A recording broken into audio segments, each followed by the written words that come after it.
And we are live. Hi, I am Lisa Nowakowski, and I am your host. I am a fifth grade teacher in South Monterey County, and this is episode 71 of TLC Tech Learn Coffee. And I'm Nancy Minicozy. I'm an instructional tech coach in Northwest LA County with a reminder that we have a 15-minute format because ain't nobody got time for more than that. No, they don't. So today's coffee fact is, did you know that you can actually overdose on coffee? Yes, I know. Nancy did not like that fact.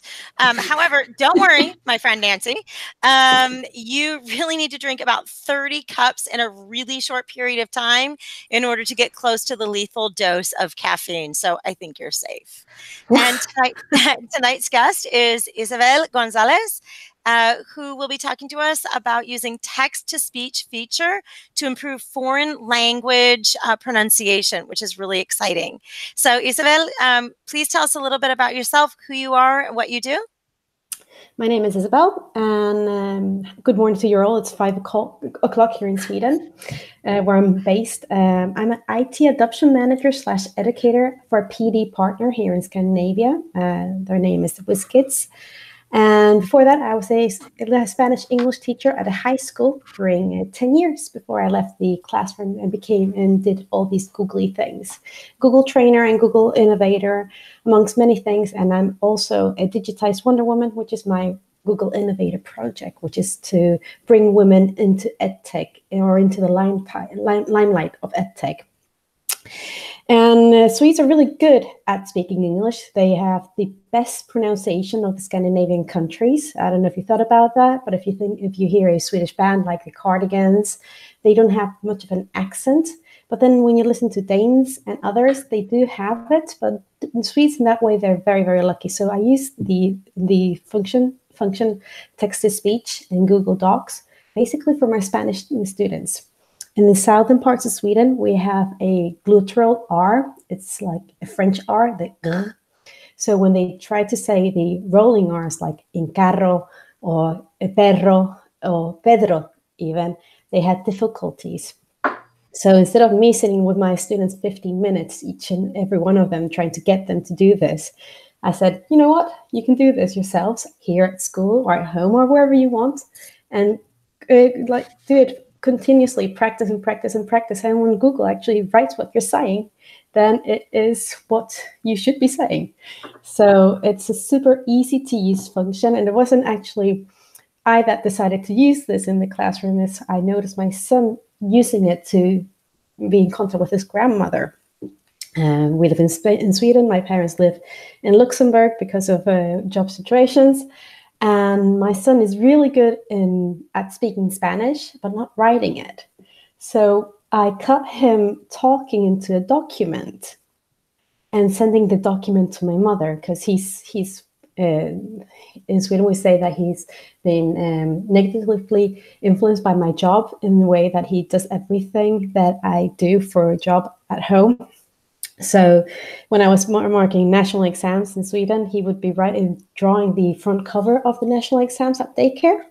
So he knows how to share documents. He knows how to do all these things. He actually implemented Google or Chromebooks in his school when he was 7. Well, in his classroom when he was 7.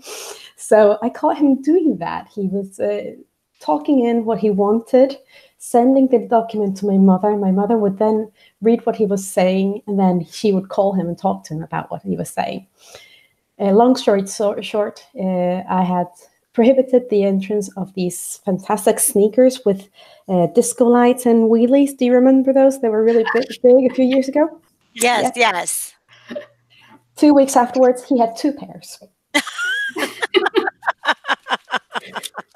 So I saw him using that, and I thought, okay, if a 6-year-old can do this, my teenage students can do it.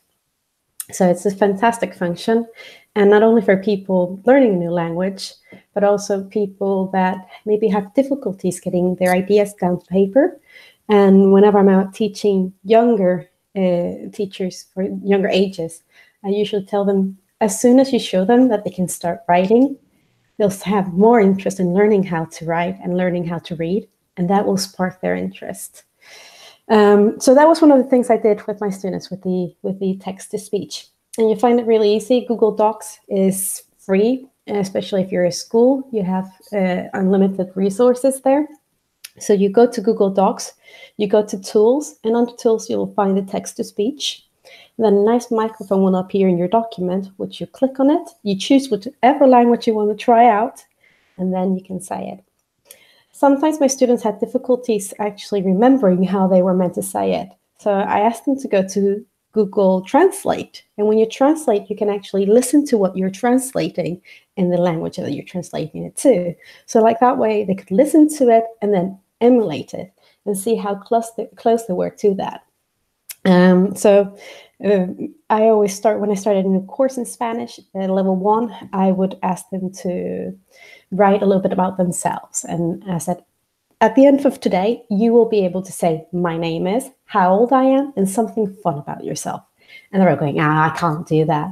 And at the end of the day, due to the Google Translate and the Google Text-to-Speech, they were able to say it in comprehensive Spanish. And that was such a confidence booster that they would come back in the next lesson ready to go. So allow them to use these technologies. Google Translate is the frenemy of every single foreign language teacher. I used them in my first years in Spanish, and my last years, these people that have been studying with me during 4 years, we would actually help Google Translate actually become a better translator. So that was part of, we spent 5 minutes every lesson trying to put in different types of words and sentences and helping Google actually translate better from Swedish to English, or to Spanish to Swedish, sorry.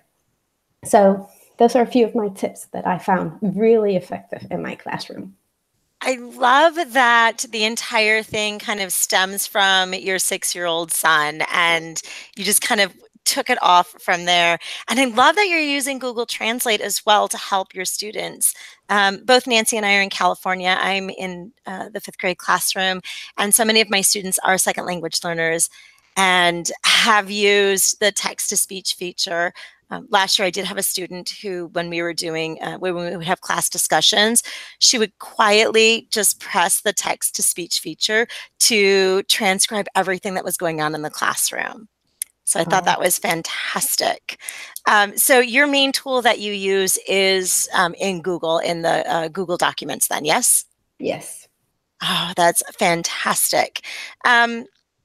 So I was going to say, what age ranges are most successful with this, but you've already said that you've done it with, your 6-year-old son and with, teenage students as well. And of course, that then also translates to adults as well.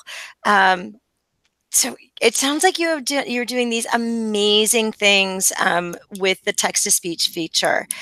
Anything else, any other tools that you have found that are as useful, or do you just stick with the Google because it is free?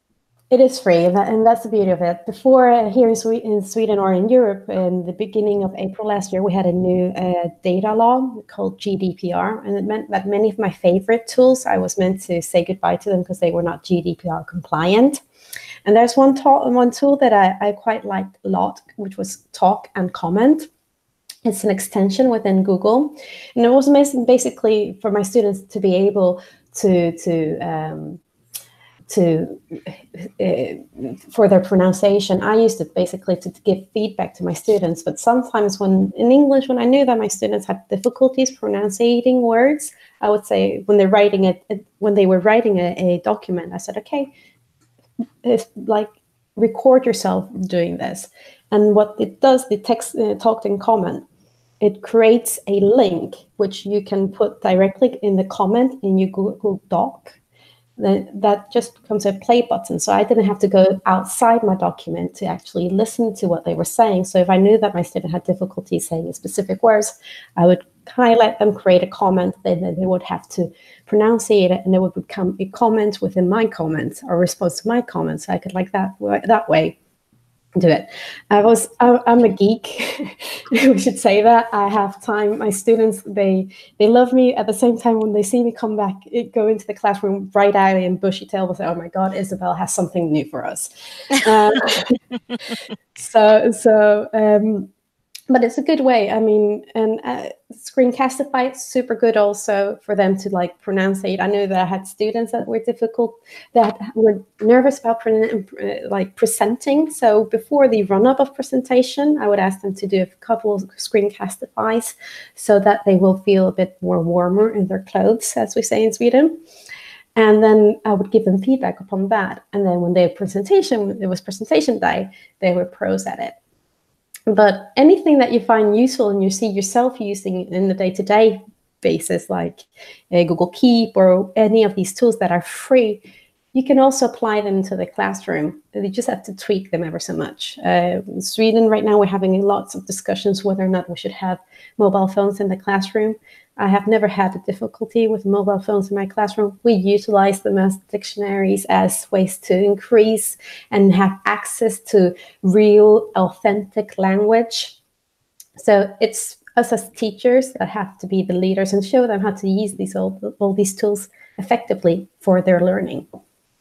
I love that message that we, as the teachers, are the ones that are, modeling what our students should be doing. And I absolutely agree with you. And I'm sure Nancy does as well. God, I am so impressed with how you are using all of these tools in the classroom. And yes, you had mentioned that the laws had changed in Europe. And of course, that also affected us here in the United States as well. And I think for the better, the laws were definitely meant to protect students as well. Do you have any other advice or anything else that you would like to add for our listeners? Be bold.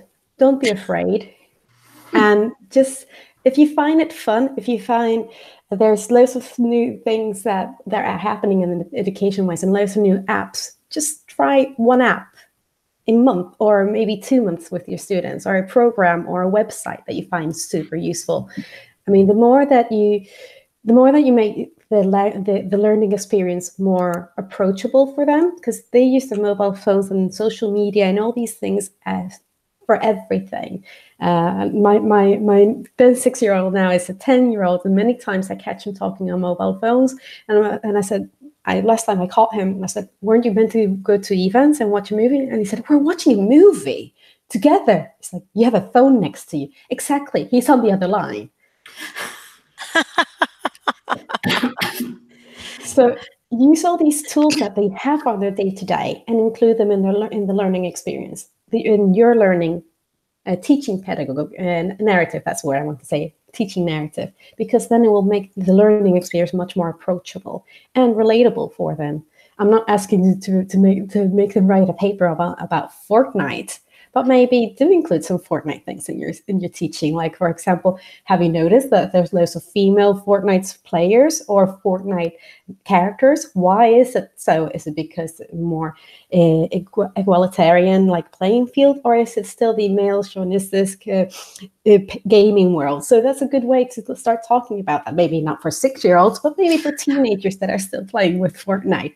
So use what they're talking about on the free time in your classroom, and then they will be wanting to learn. I love that. Use what they're doing. And I also love the be bold. I love that. So Isabel, thank you so much for joining us. We know it's super early there, and we are so appreciative that you were able to join us and share your knowledge and your experiences with our listeners. So we also do want to thank our listeners for listening. And if you enjoyed the show, please leave us a comment and let us know. And as always, we have a comment question for you, and that is, what other tools have you used to help your foreign language learners with pronunciation? So hopefully other people will have, they can share their experiences as well. So please join us on Monday, March 4th. Oh my gosh, it's already going to be March, when we will have a fabulous new guest joining us. All right, very good. And please don't forget to subscribe to hear more about easy ways for you to innovate in your classroom. If you enjoy the show, we know you do, please rate and leave us a review on iTunes so people can find us. Remember that we still have a copy of John Sowash's book, The Chromebook Classroom, to give away. We're going to be announcing the winner on March 1st, and to enter, all you need to do is to leave us a review on iTunes or comment on our website or YouTube channel about his episode. And if you want to comment about Isabel's episode, we'd love to hear that too. Please remember, we are always looking for guests to share the great things they're doing in their classrooms. So if you know someone who fits the bill, or maybe that's you and you'd like to come on and share with our listeners, we would love to have you. Please visit tlc.ninja and complete the contact form to let us know you're interested. Thanks again for listening, and we'll see you next time.